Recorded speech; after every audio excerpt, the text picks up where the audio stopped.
In February 2021, Texas faced a historic snowstorm. This wasn't just a few snowflakes. This was a massive weather event. The state, used to warm weather, was caught off guard.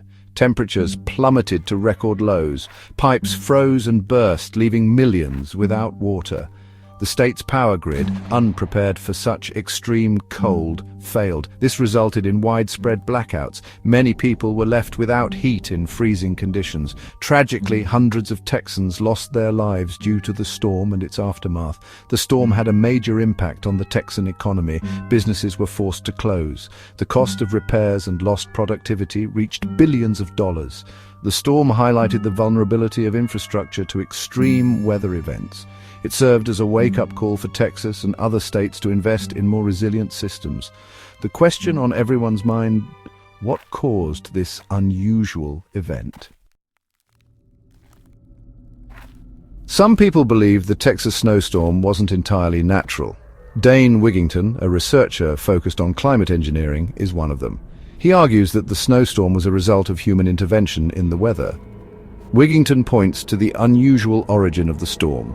It formed in the Gulf of Mexico, a region known for its warm, humid air. Snowstorms rarely originate there.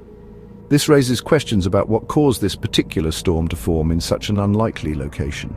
Wigington claims the snow itself was different. He describes it as unusually heavy and sticky. This type of snow, he argues, is consistent with nucleated snow. Nucleated snow is created through a process called cloud seeding.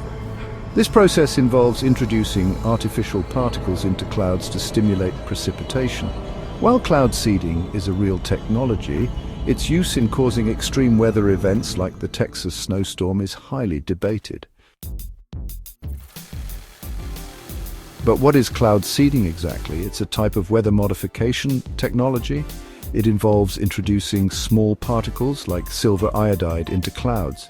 These particles act as seeds. They provide a surface for water vapor to condense and freeze around. This process can enhance precipitation, potentially leading to more rain or snow. Cloud seeding is used for various purposes, including increasing water supplies and suppressing hailstorms.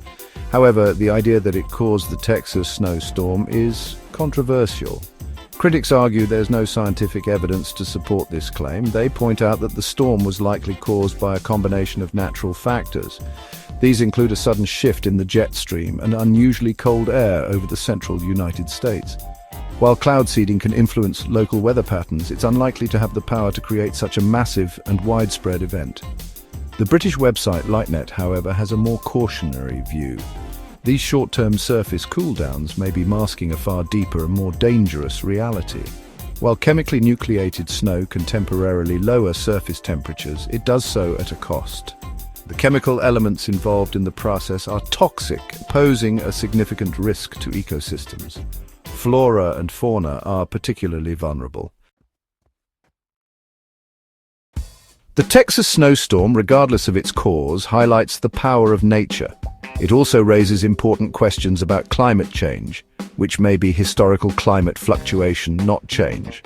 After all, fossil fuel was not being burned 15,000 or so years ago when the mile-high ice cap over Minnesota melted. Whether or not we believe in claims about man-made snow, one thing is clear: we need to be prepared for the unexpected. This includes investing in resilient infrastructure, developing early warning systems, and reducing our impact on the environment.